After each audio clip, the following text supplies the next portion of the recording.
تیرا کلام رہے گا قائم پہاڑ جب نہ رہے خدایا، تیرے منہ کی ایک بات بھی ٹلے گی نہ چاہے کچھ بھی ہو، تیری مان دیے ہے زندہ سونے سے بھی قیمتی، میرا دل یہ دے گواہی ہے یہ کتاب عظیم، نازل کرے اپنا کلام شکستہ دلوں کو سکون ملے، تاریکی دور ہو میری راہیں روشن کر، دل اپنا کلام کثرت سے اے خدا بدل دے، رہائی دے کثرت سے پھل ملا، کلام رہے گا قائم پہاڑ۔ عزیز ناظرین، میں ایاد ظریف آپ تمام دیکھنے والوں کو ہمارے روز کے بائبلی مطالعاتی پروگرام کی نئی قسط میں خوش آمدید کہتا ہوں۔ ناظرین، اس پروگرام میں ہم بائبل مقدس کی تمام کتابوں کا مطالعہ پیش کر رہے ہیں۔ ابھی ہم حزقیل کے مطالعے پر ہیں اور آج ہم 43ویں، 44ویں اور 45ویں باب کا مطالعہ کریں گے، اور اس کے بعد اس عظیم کتاب کے مطالعے کی آخری قسط ہوگی۔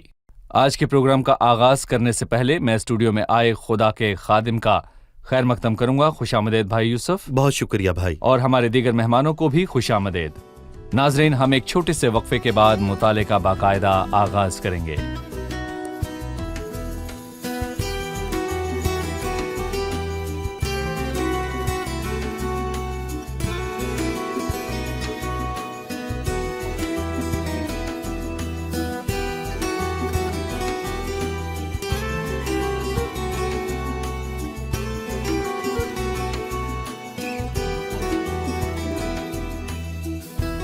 خوش آمدید بھائی۔ آپ کا بہت شکریہ۔ ہم حزقیل کی کتاب کے مطالعے پر ہیں۔ جیسا کہ ہم اکثر مطالعے کے دوران بتاتے ہیں کہ اس کتاب میں کچھ واقعات اور الفاظ ایسے شامل ہیں جو سمجھنے میں ذرا مشکل ہیں، لیکن ہم خدا ان کے فضل سے بائبل کی ان باتوں کو واضح کرنے کی کوشش کریں گے۔ ان باتوں کو سمجھنا بے شک بڑی بات ہے۔ ٹھیک ہے۔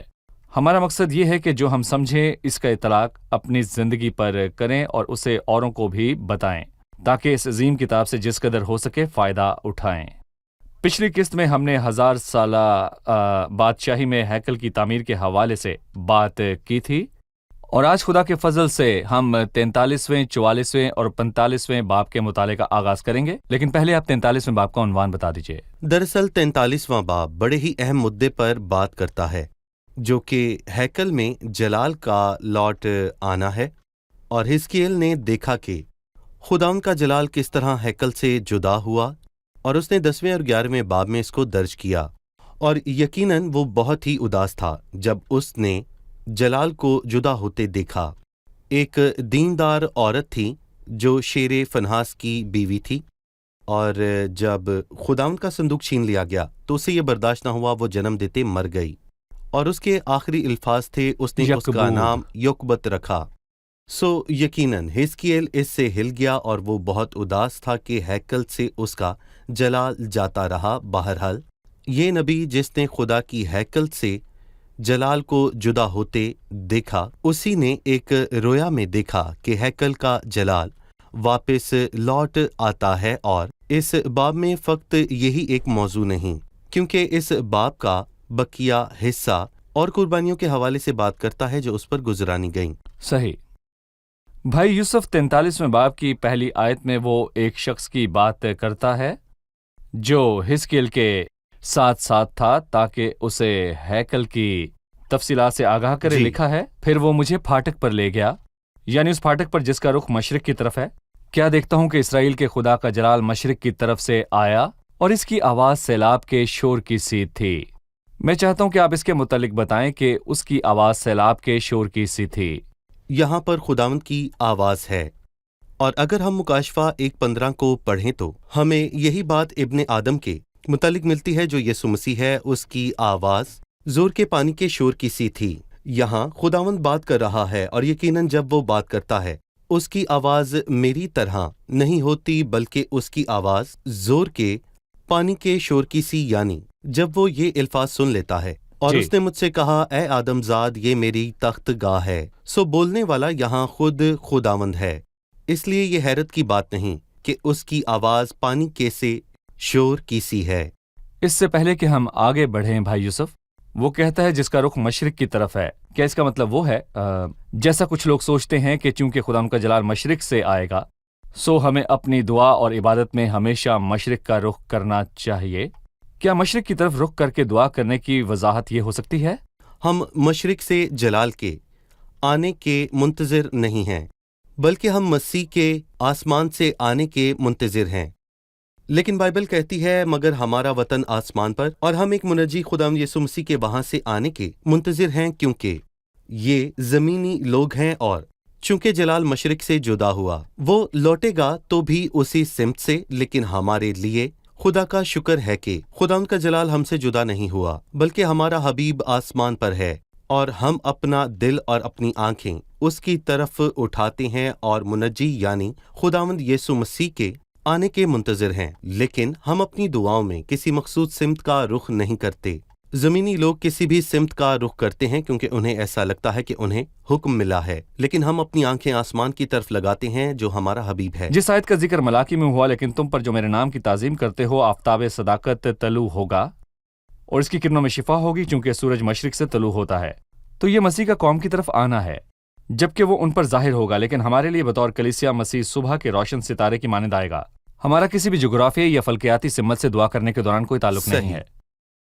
جو بات اس نے 43ویں باب کی 7ویں آیت میں کی اس کے حوالے سے، اور اس نے مجھے فرمایا اے آدمزاد یہ میری تخت گاہ اور میرے پاؤں کی کرسی ہے جہاں میں بنی اسرائیل کے درمیان ابد تک رہوں گا، اور بنی اسرائیل اور ان کے بادشاہ پھر کبھی میرے مقدس نام کو اپنی بدکاری اور اپنے بادشاہوں کی لاشوں سے ان کے مرنے پر ناپاک نہ کریں گے، کیونکہ وہ اپنے آستانے میرے آستانوں کے اور اپنی چوکھٹیں میری چوکھٹوں کے پاس لگاتے، اور میرے اور ان کے درمیان صرف ایک دیوار تھی. انہوں نے اپنے گھنونے کاموں سے جو انہوں نے کیے میرے مقدس نام کو ناپاک کیا، اس لیے میں نے اپنے قہر میں ان کو ہلاک کیا.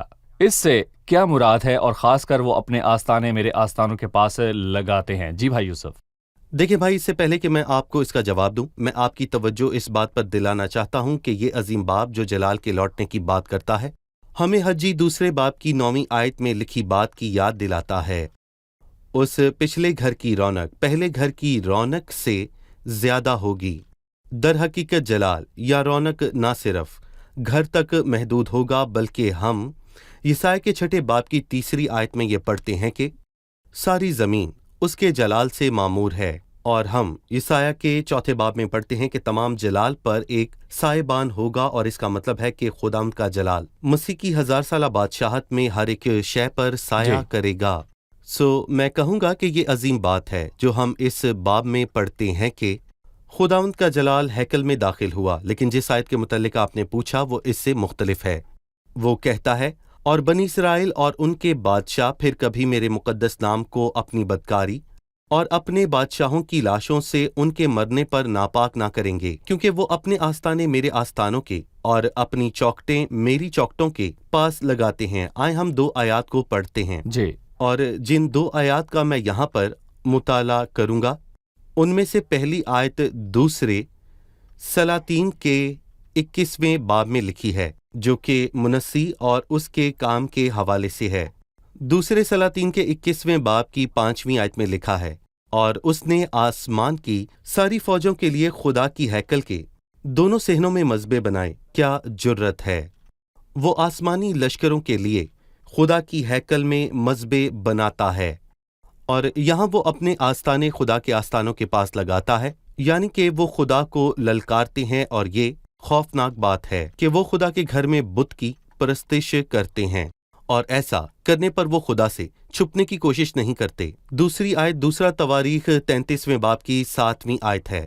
اور جو کھودی ہوئی مورت اس نے بنائی تھی اس کو خدا کے گھر میں نصب کیا، جس کی بابت خدا نے داؤد اور اس کے بیٹے سلیمان سے کہا تھا کہ میں نے اس گھر میں یروشلم میں جسے میں نے بنی اسرائیل کے سب قبیلوں میں سے چن لیا ہے اپنا نام ابد تک قائم رکھوں گا. کیونکہ وہ خدا کو یہ کہہ کر للکارتے ہیں کہ جس جگہ تو نے اپنا نام رکھا ہم اپنی کھودی ہوئی مورتوں کو بھی رکھیں گے. ان کا ارادہ خدا کو غضبناک کرنا تھا، وہ خدا کو للکار رہے ہیں. پر یہاں وہ کہتا ہے کہ ایسا مزید نہ ہوگا، اور اب وہ اپنے آستانوں کو میرے آستانوں کے ساتھ اور اپنی چوکٹوں کو میری چوکٹوں کے ساتھ لگانا پائیں گے. وہ خداوند کی عبادت سچے دل اور یکدلی سے کریں گے. صحیح.